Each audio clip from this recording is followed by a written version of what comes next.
Wito di sini kembali lagi kita ngulik Kortek, dunia perpajakan yang kadang ribet tapi kalau dijelasin pelan-pelan ternyata gampang kok. Nah, teman-teman, hari ini kita bahas sesuatu yang fresh dari DJP, yaitu simulasi SPT orang pribadi. Fitur ini baru banget dan sengaja disiapkan DJP supaya kita bisa belajar ngisi SPT pegawai tanpa takut salah, tanpa takut mengganggu data asli. Jadi kayak ruang latihan gitu.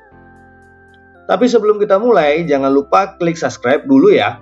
Gratis kok, dan kalian bisa dapat update terbaru soal Kortek. Jadi gini teman-teman, karena fitur ini masih baru, banyak yang belum tahu kalau sekarang DJP sudah menyiapkan simulasi SPT orang pribadi khusus pegawai. Tujuannya simple, biar kita semua, baik pegawai, operator, ataupun bendahara, punya gambaran jelas tentang apa aja sih isi SPT itu, terus bagaimana cara ngisinya, alurnya, sampai mana bagian yang paling sering bikin bingung.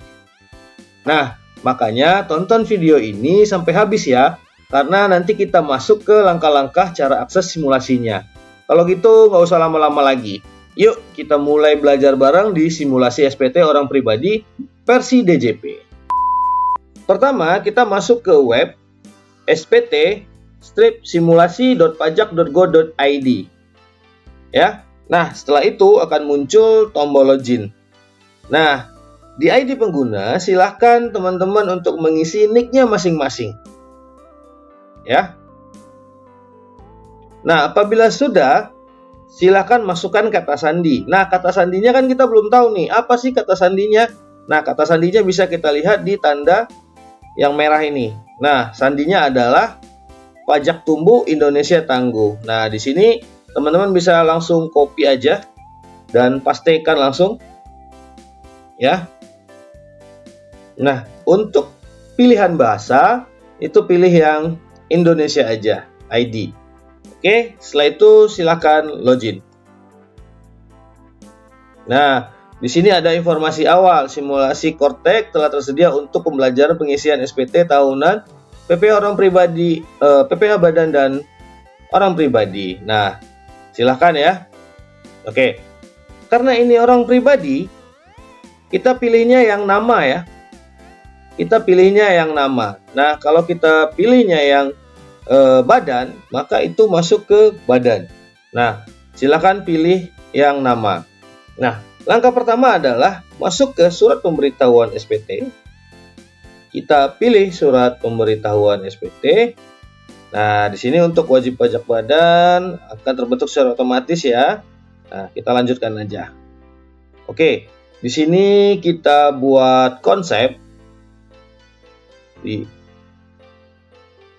Nah, setelah buat konsep, kita masuk ke PPh orang pribadi. Lanjut kita next. Di sini kita masuknya ke SPT tahunan. Pilih periodenya tahun 2025. Lanjut next. Nah, di sini SPT model SPT-nya kita pilihnya yang normal karena baru pertama kali melapor. Oke, kita lanjut. Nah, di sini kita sudah terlihat nih SPT yang telah kita bentuk. Silakan diklik yang tanda pensil. Nah, ini adalah data simulasinya ya.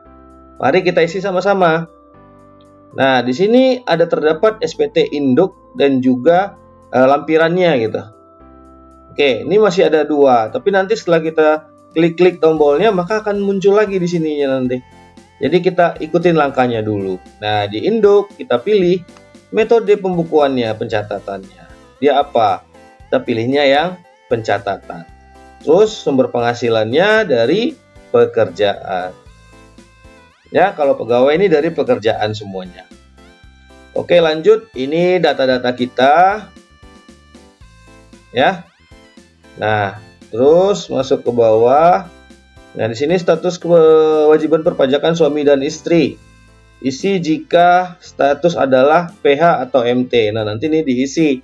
Kalau ada yang istrinya MT itu adalah menjalankan kewajiban sendiri.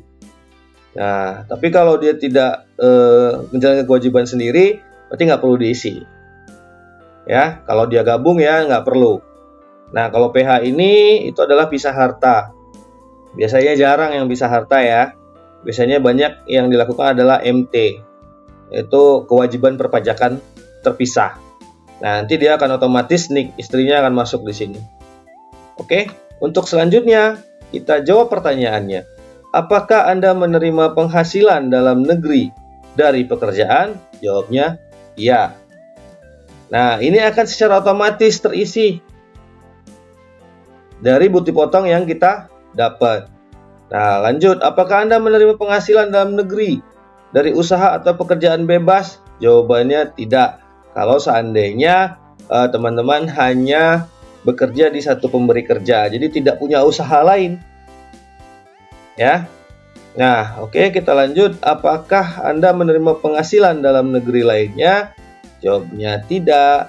Apakah Anda menerima penghasilan dari luar negeri? Tidak. Oke.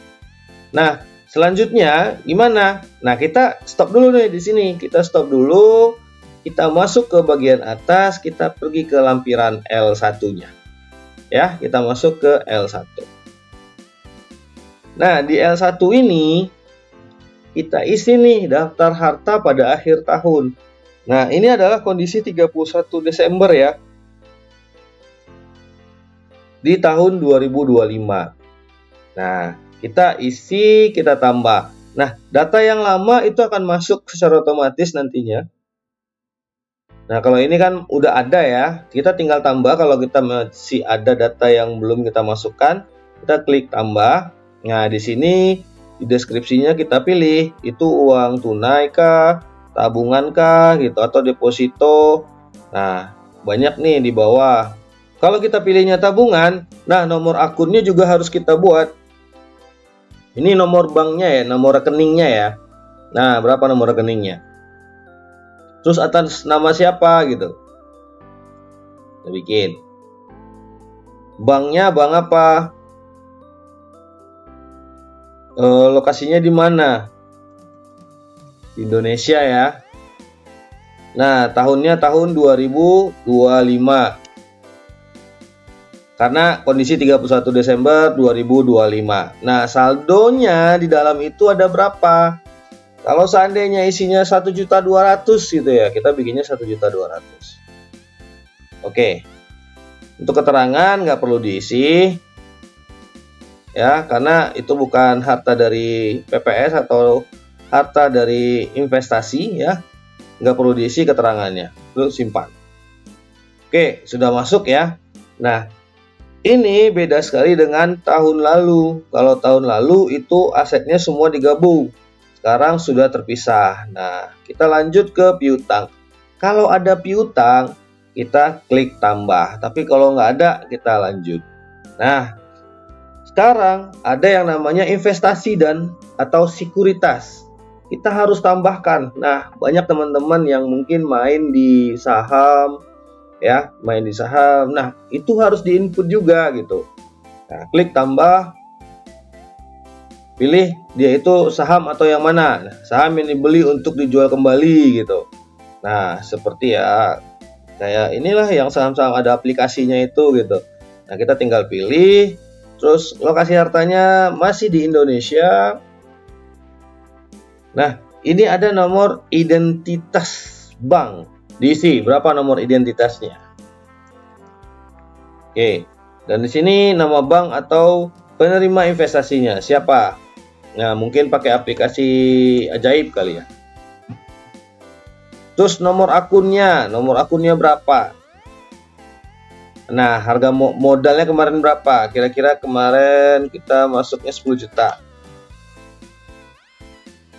Tahun 2025. Nah, nilai saat ini karena kita sudah jual beli, sekarang kita profit 1 juta. Berarti nilainya sudah menjadi 1.100.000. Oke ya. Nah, seperti ini isinya. Klik simpan. Oke, nah untuk harta bergerak, nah ini kan ada kendaraan ya, kita masukin. Klik tambah kalau memang ada tambahan. Kita pilihnya apa? Ada sepeda, sepeda motor, mobil penumpang. Nah kalau kita punya mobil nih, kita klik mobil. Merek atau modelnya apa? Toyota Avanza misalnya. Nah, nomor BM-nya.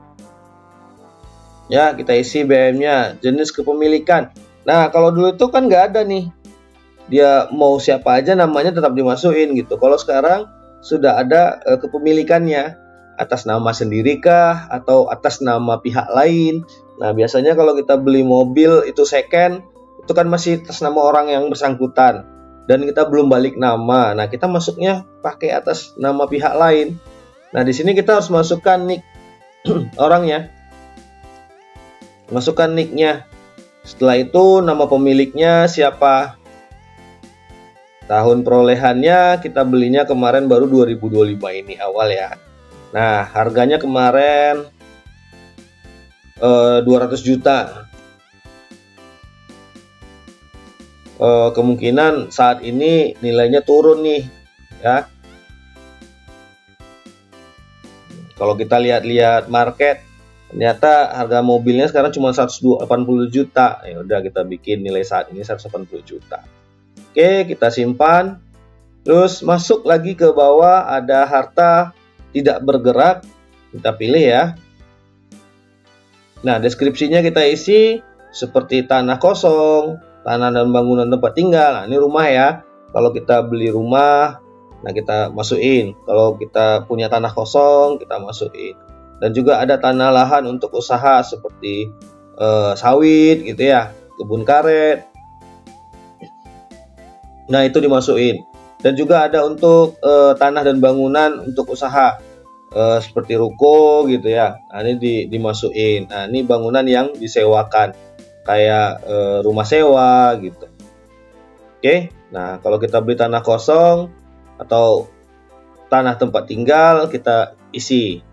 Kita pilihnya tanah kosong dulu ya. Nah, lokasinya itu di mana? Misalnya di Balai Kayang. Oke. Ukuran properti. Nah, nih tanahnya. Tanahnya luasnya berapa? 600 misalnya, 600 meter persegi. 600 ya. Terus ada bangunan? Enggak gitu. Kalau enggak ada berarti kosong.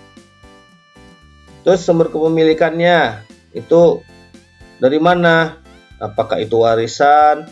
Apakah itu hasil sendiri? Ataukah utang? Atau hibah? Atau hadiah? Nah, kalau kita belinya tuh hutang, kita masukin hutang. Jadi kalau kita belinya hasil sendiri, cash, ya udah kita bikin cash, hasil sendiri. Ya, kalau dia hutang, bikin hutang. Terus di sini nomor sertifikatnya, kalau ada nomor sertifikat diisi, kalau dia nomornya nomor SKGR, silahkan isi nomor SKGR-nya. Misalnya kita punya SHM ya, 154 gitu ya.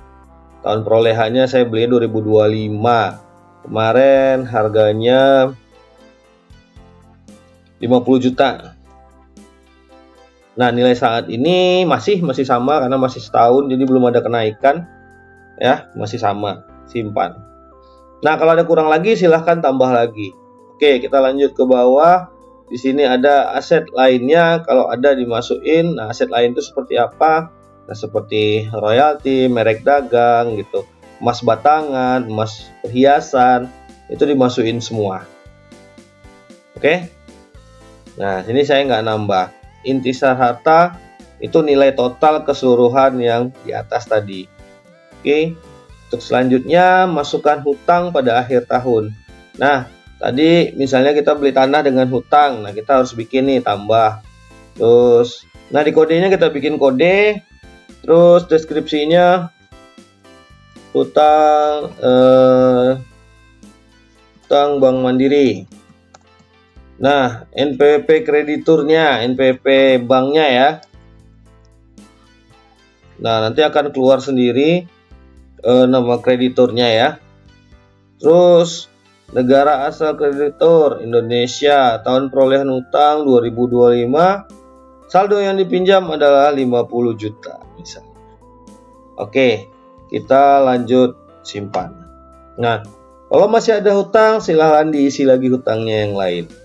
Nah, untuk daftar anggota keluarga, karena ini tadi tanggungannya TK 0, maka ini tidak ada. Tapi kalau seandainya ada kawin, statusnya ini akan masuk secara otomatis, ya.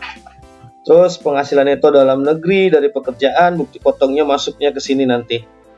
Nah, kalau seandainya ada bukti potong yang tidak terdaftar di dalam Kortek, yang tidak masuk, nah kita bisa tambahkan sendiri. Ya, di sini kita tinggal masukkan nomor identitas pemberi kerjanya, NPWP-nya ya. Terus penghasilannya berapa, pengurangnya berapa, nah kotornya berapa. Oke, untuk selanjutnya adalah bukti pemotongan pemungutan.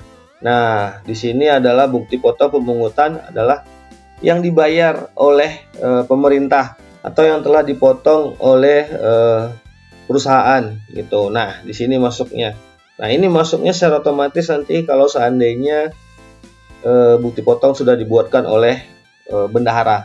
Tapi kalau memang belum, silahkan diklik tambah dan diisi manual.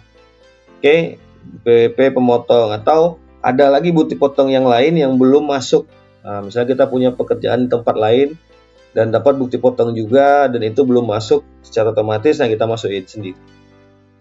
Oke, di sini masukkannya PWP pemotongnya, nomor bukti pemotong, tanggal bukti pemotong, jenisnya, nah nilainya berapa tadi, ya, yang kita dapat berapa dan PPh-nya berapa yang dipotong.